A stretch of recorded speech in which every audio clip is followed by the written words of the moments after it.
नमस्कार जोहार सभी साथियों का स्वागत है एक बार फिर से आपके अपने यूट्यूब चैनल रामगढ़ एडुकेयर में। जिन पियाजे कोहलबर्ग और वाइगोत्स्की के तीनों सिद्धांत आपको पढ़ाए गए हैं, इनसे एमसीक्यू भी करवाए गए हैं।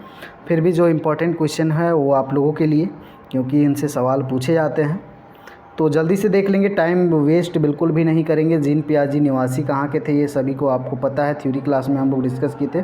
स्विट्ज़रलैंड के, हालांकि इस तरह के सवाल नहीं पूछेंगे, इनके जो चरण अवस्था हैं उनसे सवाल पूछेंगे।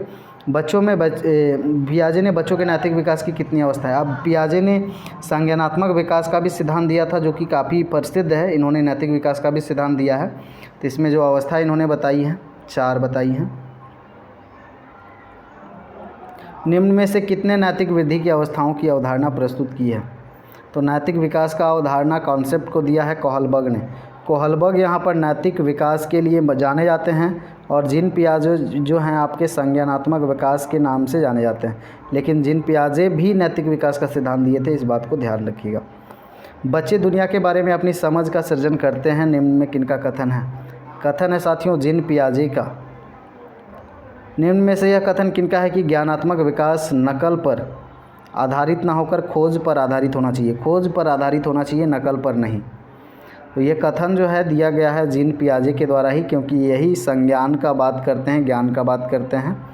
निम्नलिखित में से किसने बच्चों की अंतःक्रिया को उनके विकास का मूल आधार माना है। अंतःक्रिया को माना है लेओ वाइगोत्स्की ने। अपने अंतःक्रिया खुद से बात करता है, और इसी का नाम है सामाजिक सांस्कृतिक विकास का सिद्धांत। सामाजिक सांस्कृतिक विकास का सिद्धांत, इनका कहना है कि बच्चे के विकास में, संज्ञानात्मक विकास में समाज जो है महत्वपूर्ण भूमिका निभाता है। समाज, भाषा और संस्कृति, ये तीनों पर बल दिया है जी लेओ वाइगोत्स्की ने। निम्न में से किसने नैतिक विकास की अवस्था के सिद्धांत का प्रतिपादन किया है। तो जब भी नैतिक विकास के सिद्धांत की बात आएगा, लॉरेंस कोहलबर्ग। अगर लॉरेंस कोहलबर्ग ऑप्शन नहीं रहेगा तब आपको जीन पियाजे आना है, नहीं तो जीन पियाजे संज्ञानात्मक विकास के 4 अवस्था दिए हैं, ये आपको याद रखना। आप एक शिक्षक के रूप में नियुक्त होकर किसी विद्यालय में जाते हैं। आप विद्यार्थियों की क्षमताओं को समझने के लिए निम्नलिखित में से किस क्षेत्र का चुनाव करेंगे। उनकी क्षमता को जानना है, तो कैसे आप जान सकते हैं। शिक्षा मनोविज्ञान के द्वारा। शिक्षा मनोविज्ञान, एजुकेशनल फ़िलॉसफी, तभी तो आप उनको समझ पाएंगे, उनकी क्षमता, रुचियाँ को।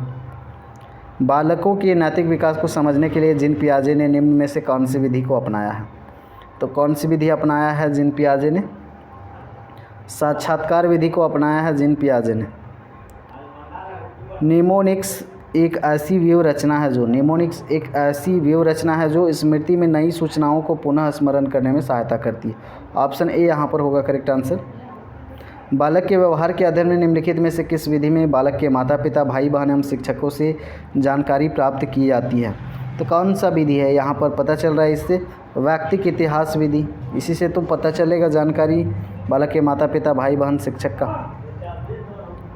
आगे देखेंगे, पियाजे के अनुसार कोई बच्चा किस अवस्था में अपने परिवेश की वस्तुओं को पहचानने या उनमें विभेद करने लगता है।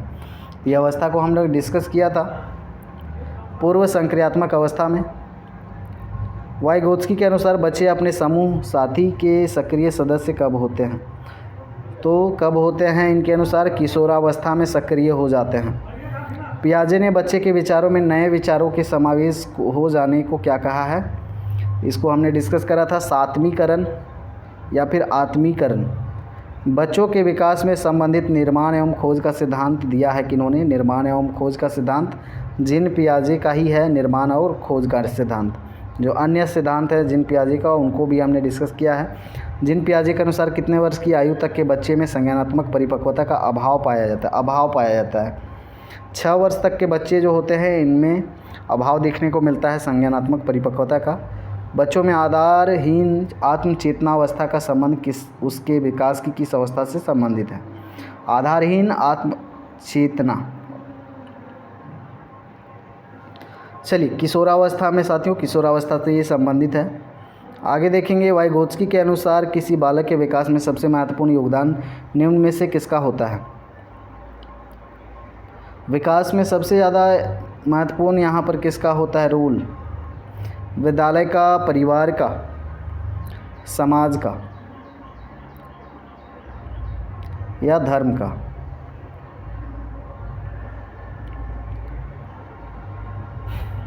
तो देखिए यहाँ पर सबसे महत्वपूर्ण जो योगदान होता है समाज का होता है साथियों। विद्यालय अगर सही भी है लेकिन समाज उसको वातावरण सही नहीं मिल रहा है तो फिर वो ख़राब कर देगा।